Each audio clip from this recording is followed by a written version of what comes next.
Ты еще не ложился? Спал пару часов. Так что доброе утро, пап.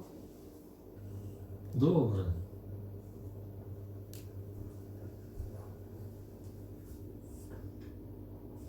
Волнуешься?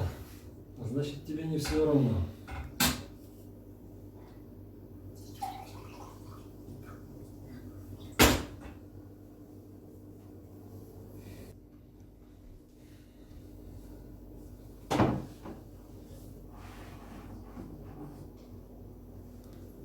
Значит, у тебя все получится. Значит, можно не волноваться. А из других отделений будет кто-то? Вроде кардиолог придет. Иваныч его хорошо знает. Но они учились вместе. Тогда это формальность. Засиделся ты в интернах. Пора человеком становиться. Спасибо, пап. А ты спал сегодня?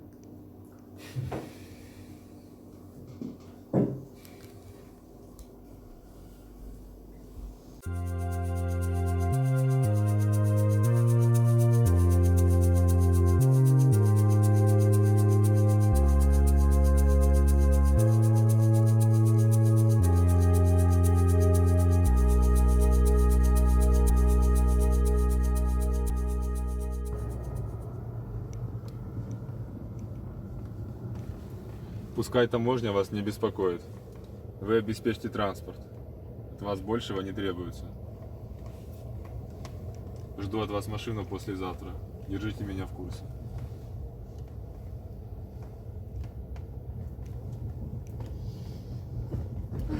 Тут все как обычно, парковаться негде.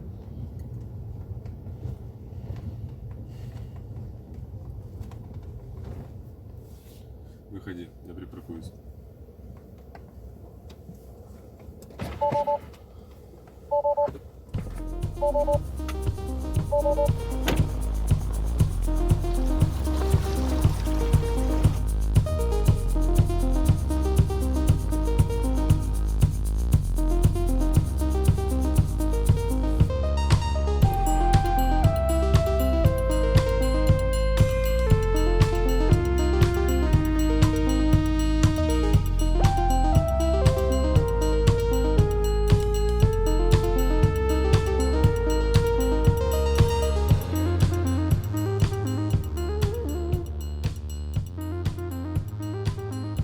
Не рассчитывай, что мы пробудем в этом сарае дольше часа.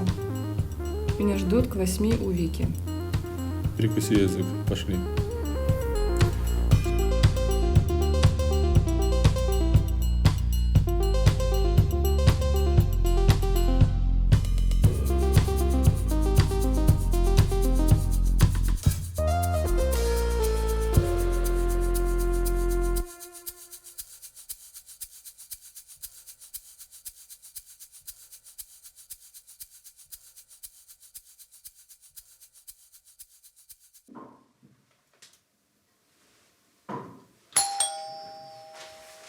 Бегу.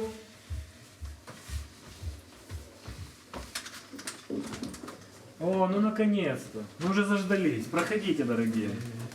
Ну вот ты взрослый. Поздравляю тебя, брат. О, ну не обязательно. Стать хирургом можно только раз в жизни. Поэтому цени момент. Спасибо. Привет, дорогие! Как добрались? Надеюсь, голодные? Что за вопрос? Отсюда никто не уйдет, пока мы все не съедим. Мы ненадолго, здравствуйте. Доктор, тут пациент после голодного обморока. Пригласите на процедуры. Мойте руки, проходите. Уже почти все готово. По крайней мере, десерт готов. Это мы удачно зашли. Ну что, все к столу?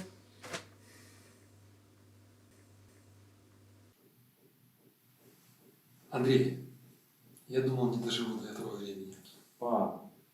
Ты долго и упорно трудился. И сегодня ты получил признание коллег. Мы с мамой гордимся тобой. Мы все гордимся тобой, брат. За тебя. Спасибо.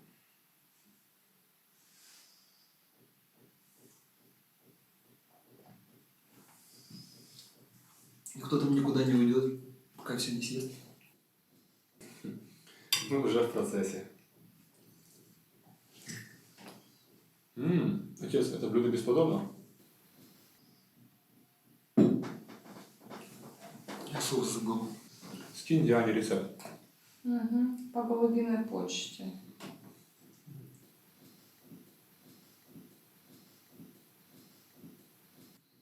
Андрей, сейчас машины серьезно упали в цене. Ты задумался над приобретением личного транспорта? Зарплата у врача побольше, чем у интерна. Ну, у врача она есть. Я еще не понял, что я не интерн. Тебе пора задуматься о машине. Нужно верно расставлять приоритеты.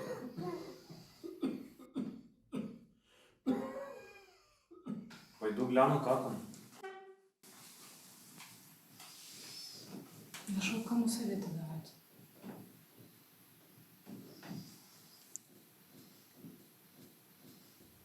Даня!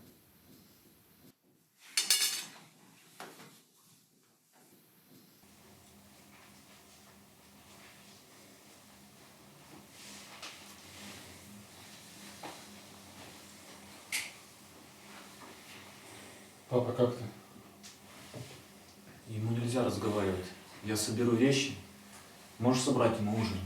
Ему нужно срочно в отделение.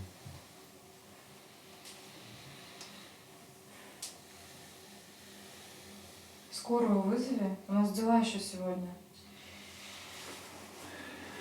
Дань, пожалуйста.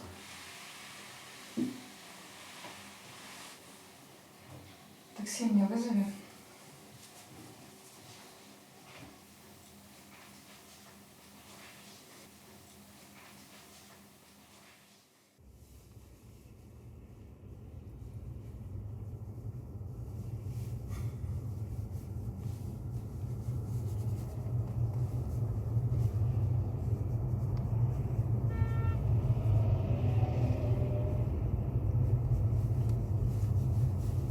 Ты говорил, ее можно заводить с телефона?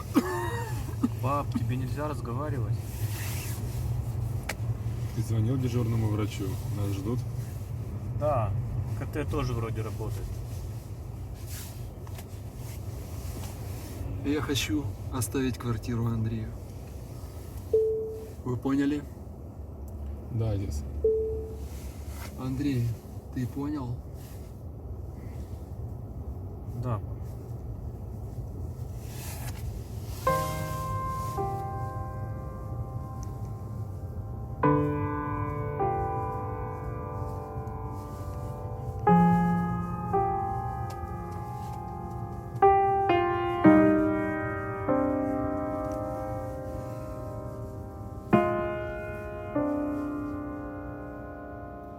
Приехали.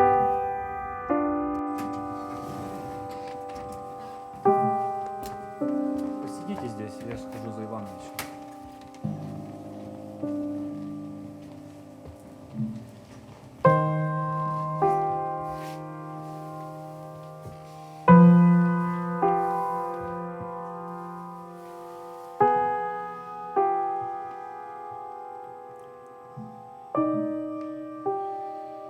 Воняет. Что-то срочное, я сейчас звоню, наберу через полчаса. Давай быстро.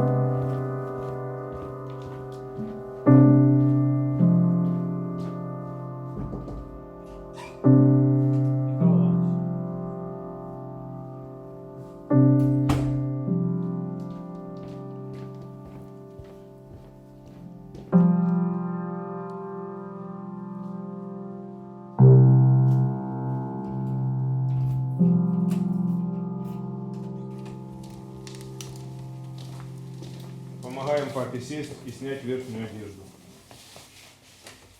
ТТ уже сделали? Да, вот.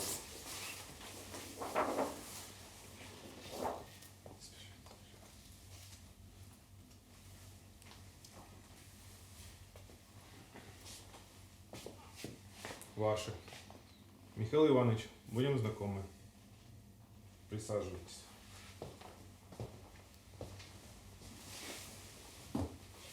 Делайте глубокий вдох.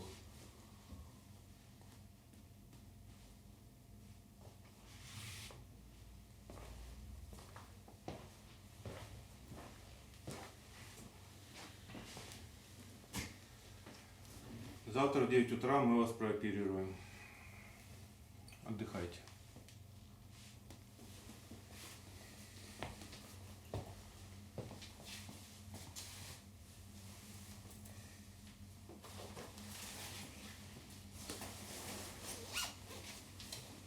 Андрей.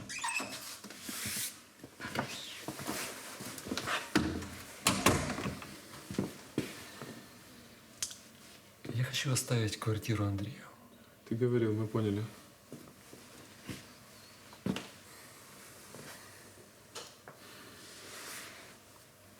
Хорошо.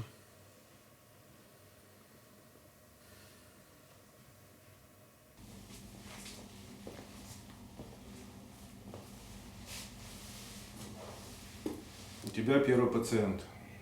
Ты оперируешь. Нет, я не готов. Его нужно было прооперировать месяц назад. А я сегодня улетаю в Киев оперировать министра. А Федоров? Тоже уехал. Сейчас нет кроме тебя никого. Но он же мой отец. Здесь он пациент, а ты врач. И это твой долг. Тебя сегодня признали хирургом. Оперируй. Но он же может умереть. Мы все тут умираем. Ты хирург, а не творец. Ему нужно удалить нижнюю долю правого легкого. Ты знаешь, что нужно в аптеке. И свяжись с анестезиологом. Только Борисову не звони. Он уехал.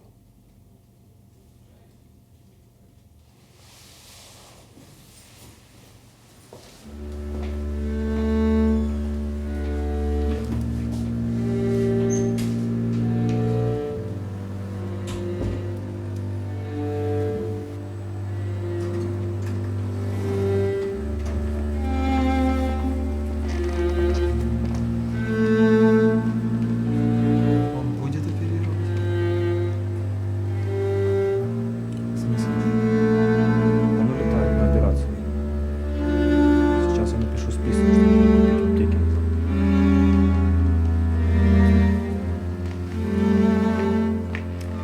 Если получится. Значит, можно не волноваться. Отец, я не смогу. Не время предаваться скорби, сын. Я в любом случае уйду. А ты в любом случае должен остаться здесь, оперировать людей. Для тебя это новость. Операция может закончиться ошибкой. Моей ошибкой. Мое тело не твоя ошибка. Никто из нас не знает, как закончится операция. Но мы оба знаем, что она должна состояться. Я уже почти на операционном столе. Тебе доверяют коллеги. Тебе доверяю я. Исполни свой долг.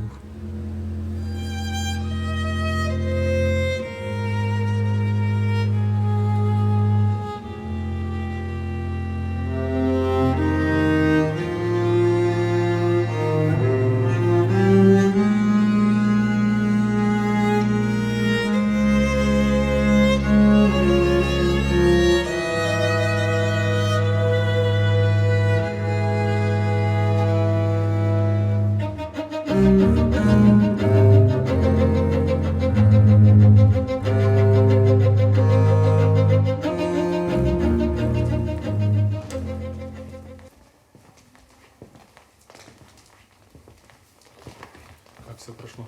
Нормально. Он сейчас в реанимации. Поддержим его там пару дней. Оказывается, это дорогое удовольствие. Да. Спасибо тебе. Еще что-то нужно купить? Да. Еще столько же, а потом будем смотреть по ситуации. Мне нужно ехать. Держи меня в курсе. Да, конечно. Спасибо тебе.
С возвращением, отец. Как тебе спалось сегодня дома? Ну как тебе спалось? Ты не замерз?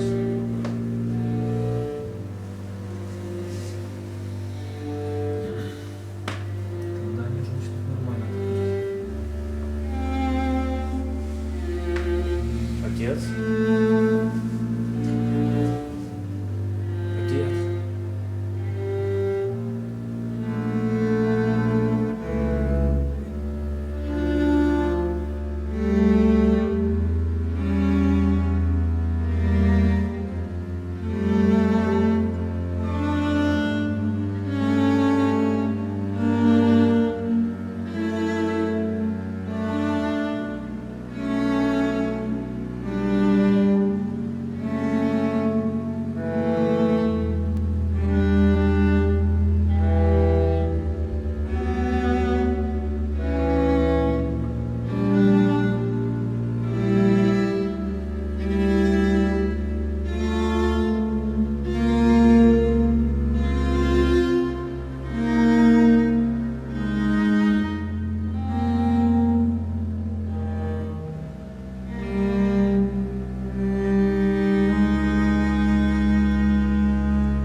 Да, привет.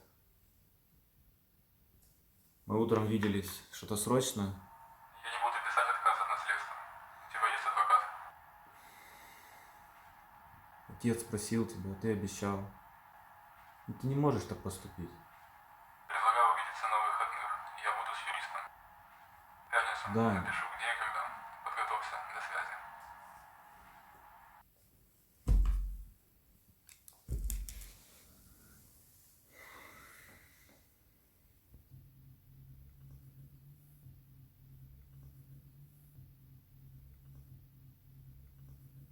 Отец, я не знаю, что делать.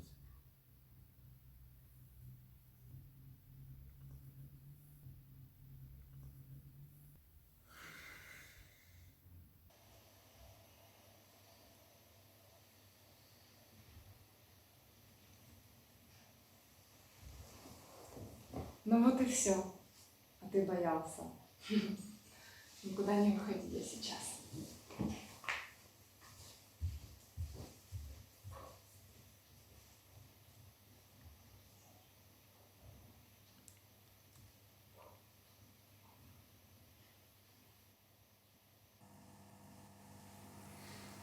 Отец, помоги. Ты выглядишь растерян. Я же вам двоим сказал, что делать, когда я уйду. Просто исполняй мою волю. Но он же мой брат. Я не хочу с ним ссориться. И как же ты думаешь поступить? Уйти на съемную квартиру? Это будет тяжело. Пойдем прогуляемся.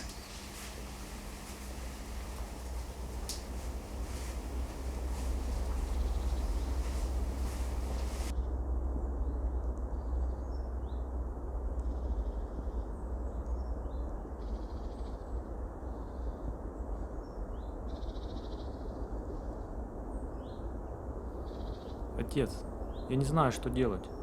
Лучше куда-то уехать. Лучше уйти, чем поссориться с братом. Интересно. Ты ведь не первый, кто не знает, что делать. Ты так внезапно ушел. А ты вообще знаешь, кто я? В смысле? Знаешь, кем я был 20 лет назад? Конечно. А 100 лет назад? 1000. В прошлом и я, и ты, и твой брат существовали. И в будущем тоже будем существовать. Это тело – просто одежда. Личность же, которая эту одежду носит, она вечна. Но как она возникла? Она не возникала, не возникнет и не возникает. Ее невозможно убить или что-либо с нею сделать. Она вечна и неизменна. Если так, то куда она попадает после смерти? В новое тело? Ей же нужно действовать. Без действия ты, конечно, можешь до чего-то додуматься, но ситуация особо не изменится. Даже если захочешь, ты не сможешь без дела сидеть долго. Своими действиями человек создает свое будущее тело. То есть оно может отличаться от нынешнего? Будет отличаться. А без него вообще можно? Можно, но надо знать, что ты будешь делать. Душа служит Богу. Телу нужно, чтобы служить телу. Но если эту жизнь посвятить Богу, то оставив тело, ты больше не вернешься в этот полный страданий мир. Так можно просто перестать служить телу. Человеку, чтобы бросить курить, мало просто избавиться от сигарет. Желание останется. Отречение – следствие очищения сознания. А очищение – активный процесс. Если просто перестать мусорить, грязь все равно останется. Ее нужно отмыть, вооружившись знанием о служении Богу. Кришне? Это его имя. Постичь эту науку невозможно, находясь в плену двойственных представлений о мире. Пока ты делишь людей на друзей и врагов, радуешься, когда случается что-то хорошее, и избегаешь нежелательного, питаешь привязанность к объектам этого мира, ты ничего не поймешь.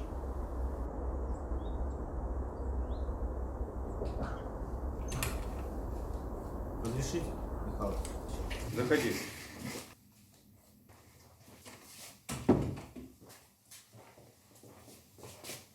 Как ты?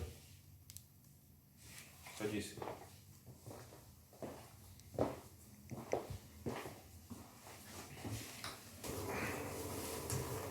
Вы не можете поделить наследство? Я дам тебе номер юриста. Толковый парень. Скажешь, что от меня. Пиши номер.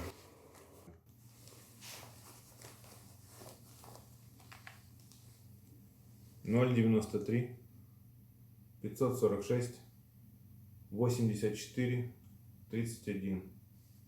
Евгений. Записал? Звони. Я позвоню. Звони прямо сейчас.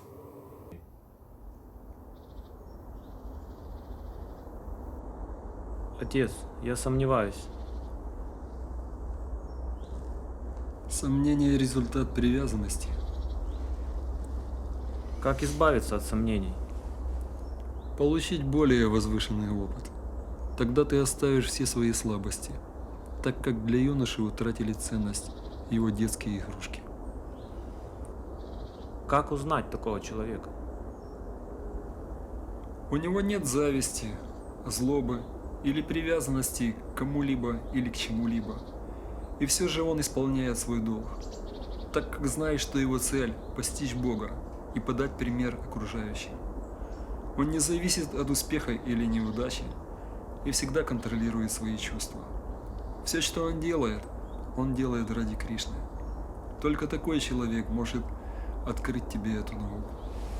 Но почему ради Кришны? Потому что он Бог. Он создает, поддерживает и разрушает этот мир. Наши тела – часть этого мира, а значит тоже собственность Бога. Нам в действительности ничего не принадлежит. Мы сами его частицы, а значит следовать его желаниям – это наша природа. Солдат, идущий на войну, не несет ответственности за то, что убивает врага. Он исполняет волю государства. Но вернувшись домой, Он не может убить ни одного человека по собственной прихоти. В первом случае его наградят, во втором приговорят, хотя внешнее действие одно и то же. Как можно что-то считать своим или отречься от того, что тебе не принадлежит? В чем суть действий ради Кришны? Чтобы признать свою зависимость от него. Это своего рода жертва. В чем она заключается? Истинная жертва – отречение от чувства собственности. Действия человека в таком сознании не имеют материальных последствий. Так что просто позвони этому парню.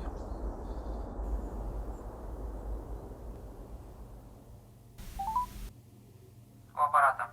Евгений, здравствуйте. Ваш номер мне дал Михаил Иванович. Одну минутку. Да, слушаю, что у вас? Наследство. Недвижимость? Да, квартира. Приватизирована? Да, кажется. Сегодня в 2 у меня по адресу с документами на квартиру. И не опаздывайте.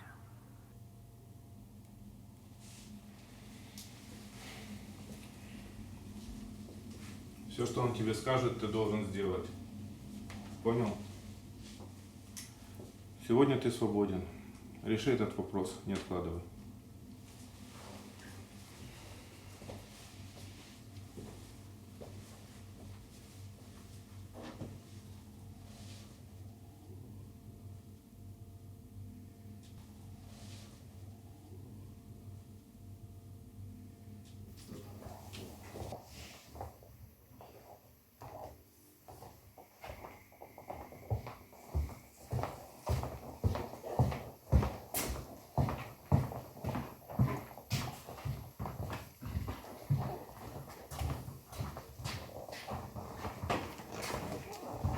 Держите, пожалуйста.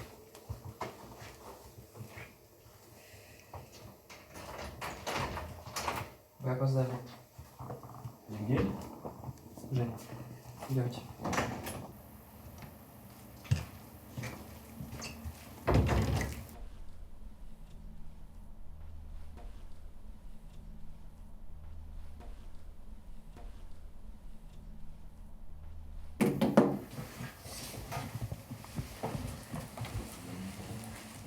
Итак, документы можно на квартиру.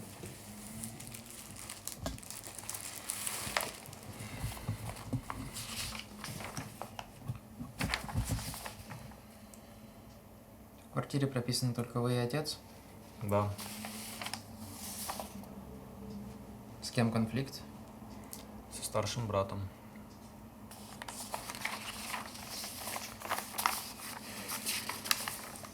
Вы должны делить квартиру пополам. В чем проблема? Завещание есть? Завещания нет. Отец хотел оставить квартиру мне. Брат не будет подписывать отказ. На выходных мы должны встретиться. Он будет с адвокатом. Вы сможете мне помочь? Да. Если сейчас оформим приватизацию, он может попробовать оспорить ее в судебном порядке, но не факт, что у него что-то получится с этого. Толку в этом не будет. Поэтому для вас это сейчас единственный путь спасения. Оформляем заявление? Можно подумать. Нет.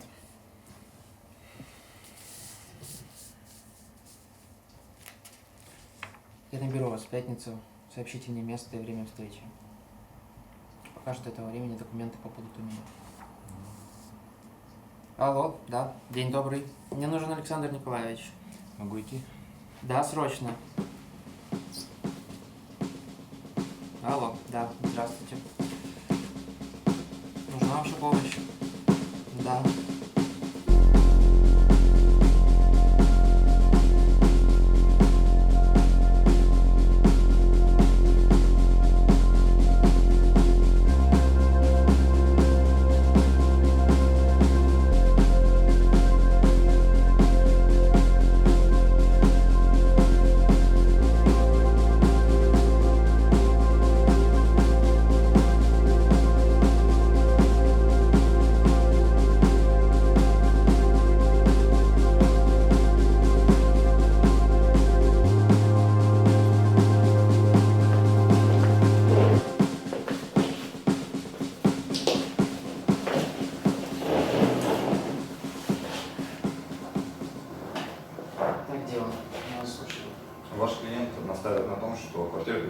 объект наследования, должна полностью отойти ему. Братья родные, поэтому все должно быть пополам. Но у вас нет шансов.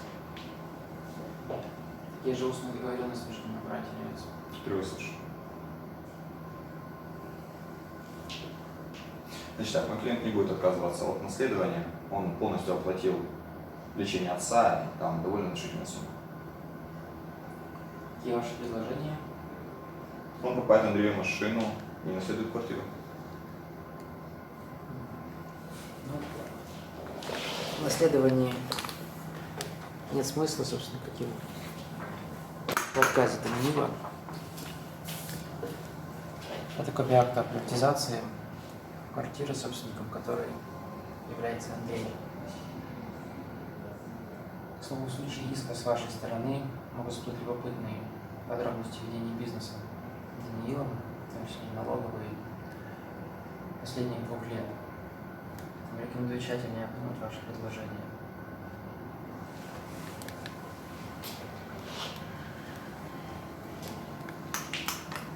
Если это все, то предлагаю на этом, собственно, не остановиться. Спасибо.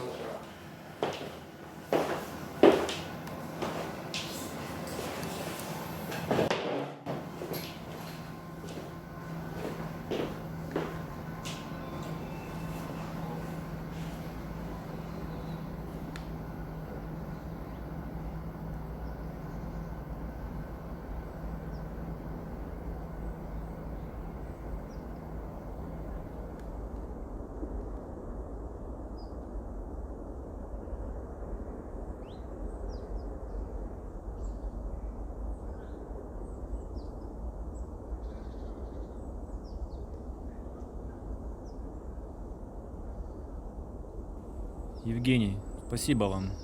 Сколько я вам должен? Будьте достойны человека, от имени которого вы ко мне обратились. Занимайтесь своим делом. У вас лучший наставник. Он будет с вами не всегда.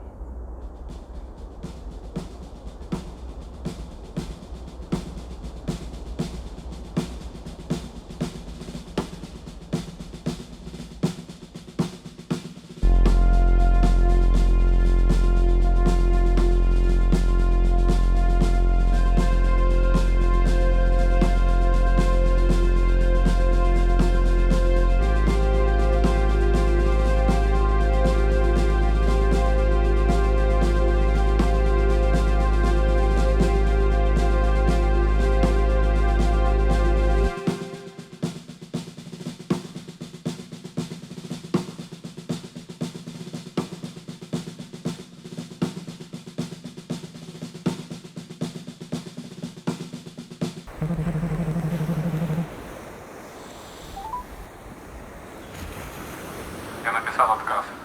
Спасибо, брат. Завтра завезу к тебе на работу. Спасибо. На связи.